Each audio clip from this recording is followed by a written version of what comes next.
In this video, I'll show you July 20th, 2021. First Amendment Auditor Mr. Pepperoni began to film from a sidewalk located just outside the entrance to the Swominen Corporation in Bethune, South Carolina.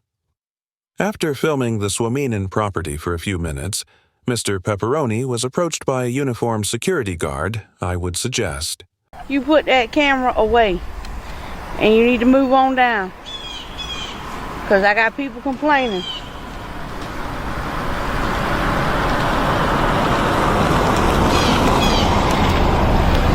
Sir, I need you to move off the premises or I'm going to have to call somebody. Because you cannot be on the videotape.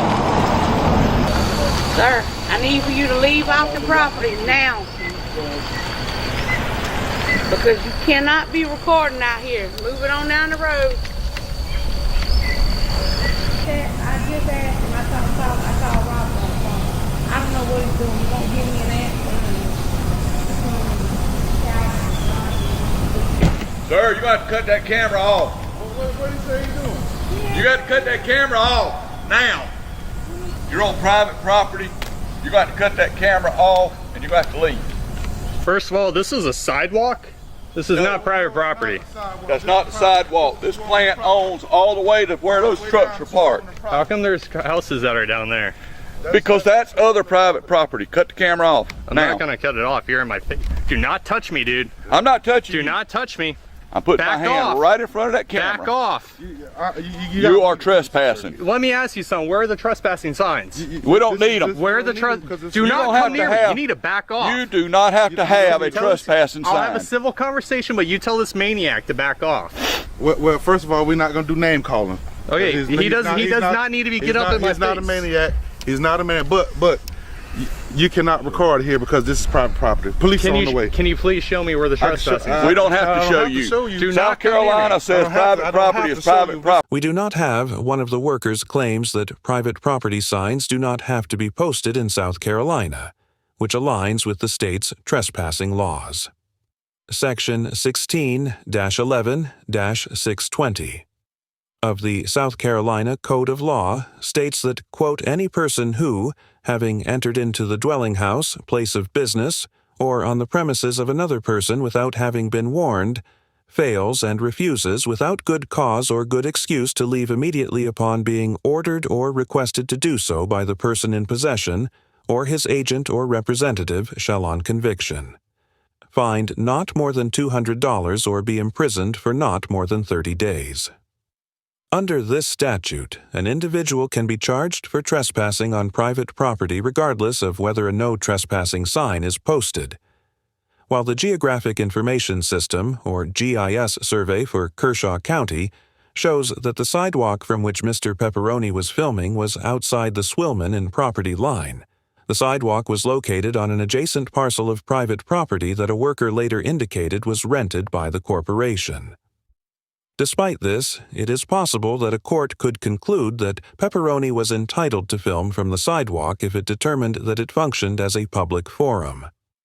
While sidewalks are generally considered to be a traditional public forum for First Amendment purposes, not all sidewalks are created equally when it comes to freedom of speech. For example, in the 1990 case of United States versus Coquinda, the Supreme Court held that a Postal Service sidewalk separated from the main highway sidewalk was not a public forum, and in the 1976 case of Greer versus Spock, the court reached the same conclusion about sidewalks on a military base. Held open to the public, as the Sixth Circuit Court of Appeals explained in the 2004 case of United Church of Christ versus Gateway Economic Development Corp. Of Greater Cleveland. Quote, whether a given sidewalk is considered a public forum hinges on a case-by-case inquiry in which no single factor is dispositive. In that case, the court went on to determine the privately owned sidewalk in question was a public forum, quote, because it is fully integrated into the downtown and indistinguishable from its adjoining publicly owned sidewalk, both physically and in its intended use. In this situation, there does not appear to be any nearby publicly owned sidewalks, so it is quite possible the court could conclude this privately owned sidewalk is not a public forum. However, the analysis would have to take all of the facts under consideration, such as how the sidewalk is typically used and if it is held open to the public. What is your reasoning for recording? I'm out in public right now. I'm doing a documentary on your facility. What authorization? I don't need authorization. Yes, you do. It's called the First Amendment, Yes, sir. No, it's not. Yes, it is. It's called the First Amendment. Have This you ever is heard of private freedom of property. press? Freedom of press. Have you ever heard of that? Who do you work for? I don't answer those type of questions. Well, you have to leave the Then you got to leave. Well, First I off, gotta you know get what you're doing. if you get authorization from plant. I don't need authorization. Yes, you you need do. to be quiet. I don't need no No, authorization I have the to right. be out in public I have the and right. record. My First Amendment right says I have a right to my opinion and to voice my opinion. And I have the right to voice my opinion and stand on a public sidewalk and record whatever I can see in public. Get him, Rodney. Take care of it. Can we go over this sign real quick? Yeah, right here, buddy. You don't own this. You have to talk to the Right there. So That's proof right there. My question is, I'm You got Mr. Pepperoni claims that because a city sign is posted along the roadway, then it must be owned by the government and therefore publicly accessible. While it appears that this is true in this situation, there are many situations where the government does not actually own the title to public rights of way. According to the South Carolina Department of Transportation Department of Right-of-Way Acquisition Manual, right-of-ways can be acquired through various methods, including securing title to the real estate itself and obtaining an easement when the government acquires title to real property to secure a right-of-way. The landowner sells part of their property to the government. It appears the government used this acquisition method to secure access to the road involved in this situation, as the GIS survey shows the parcel of land that includes the street to be owned by the state. Still, in many situations, the right to use streets is secured by simply obtaining an easement, which is a property interest that allows the use of another's property without conveying ownership of the property. In other words, the property owner will maintain title to the land where the street is located while granting the public the right to use the road. The government can also obtain what is called a utility easement to place signs or run utility services on private property. This means that, contrary to Mr. Pepperoni's assertion, the fact that a government sign was placed on the property does not necessarily mean it is owned by the government or held open to the public. However, as with sidewalks, public streets are almost always considered to be public forums for the expression of speech, and courts have long held that streets do not lose their status as traditional public forums simply because, as they are privately owned. For example, in the 1939 case of Hague Versoort Committee for Industrial Organization, the Supreme Court held that wherever the title of streets and parks may rest, they have immemorially been held in trust for the use of the public and have been used for purposes of assembly, communicating thoughts between citizens, and discussing public questions.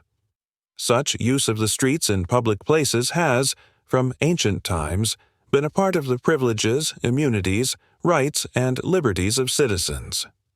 Similarly, in the 1988 case of Frisbee v. Schultz, the court stated that we have repeatedly referred to public streets as the archetype of a traditional public forum. No particularized inquiry into the precise nature of a specific street is necessary. All public streets are held in the public trust and are properly considered traditional public forae.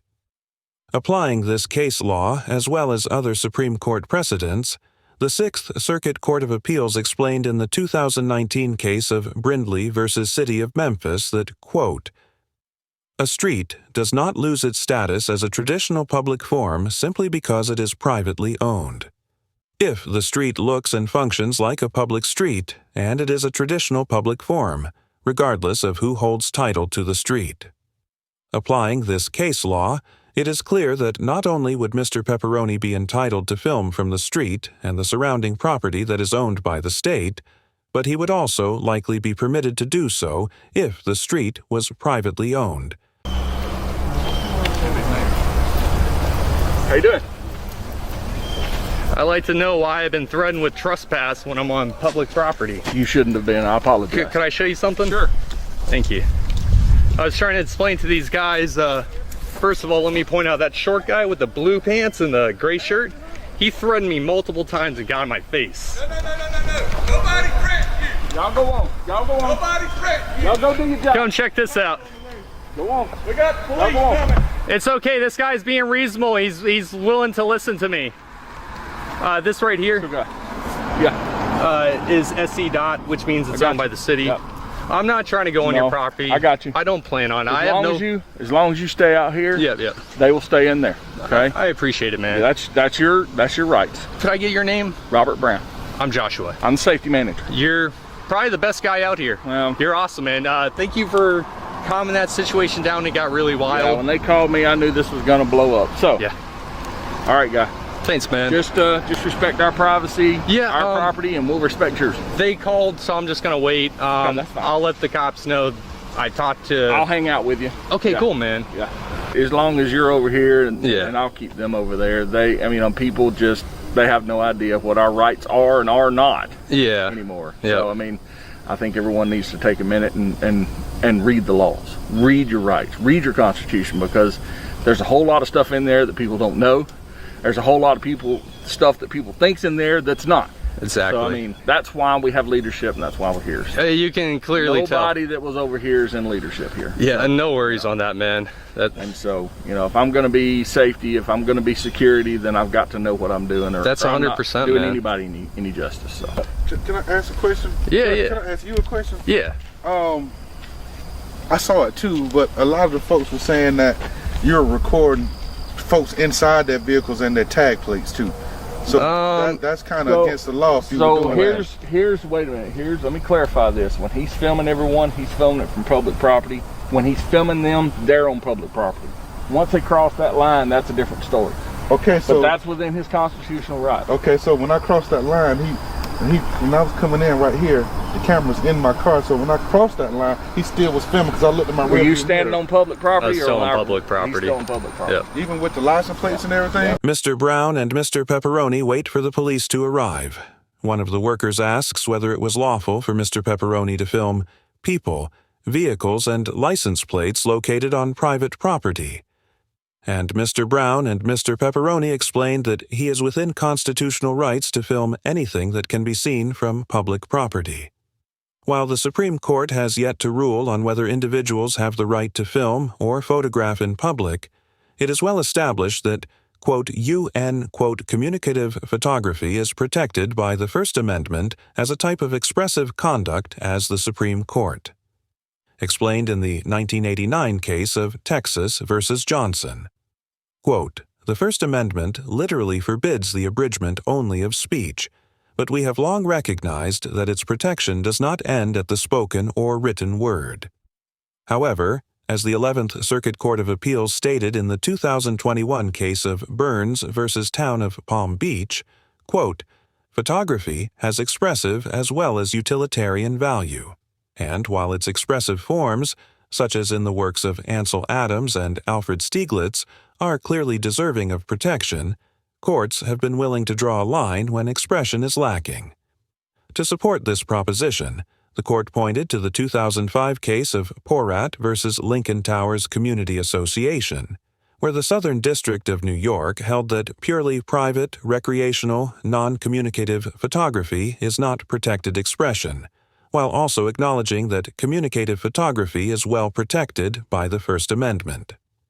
The Burns case also looked at the 2010 case of Larson versus Fort Wayne Police Department, where the North District of Indiana held that the First Amendment is not implicated simply because a person uses a camera, in addition to the First Amendment.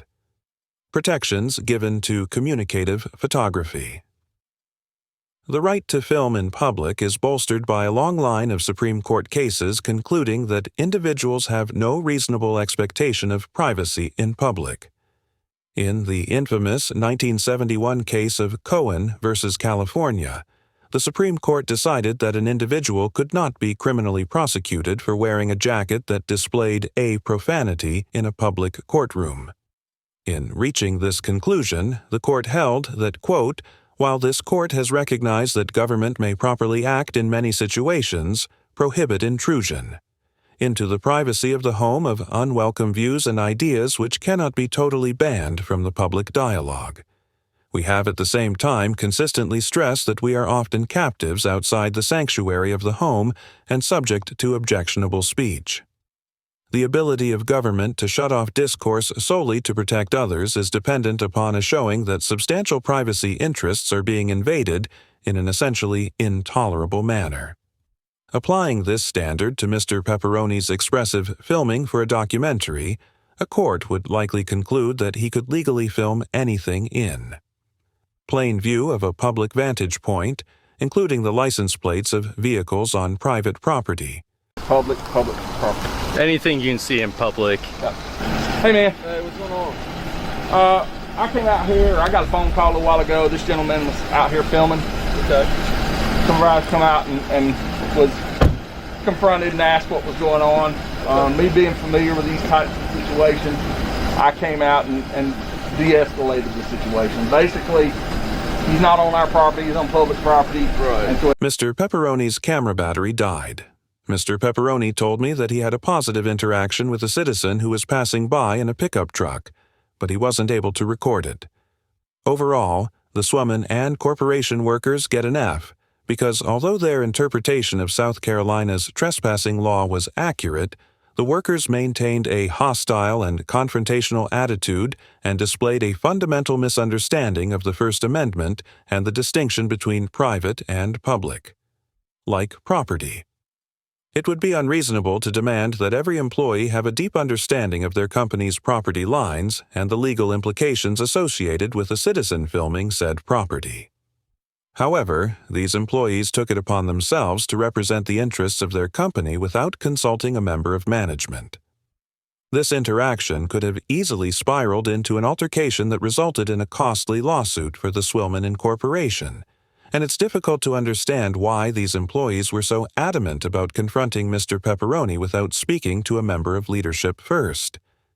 This interaction highlights the notion that a basic-level understanding of constitutional rights can be just as beneficial to large corporations as it can be to individual citizens. Mr. Brown gets an A+ for approaching the situation calmly and objectively, immediately apologizing for the conduct of his employees and actively working to de-escalate the situation, and for displaying a thorough understanding of free speech protections. Given the fact that Mr. Brown stood by Mr. Pepperoni's right to film in public, he seemed to possess some degree of legal knowledge. It is likely that he was well aware of the possibility of being sued in some way.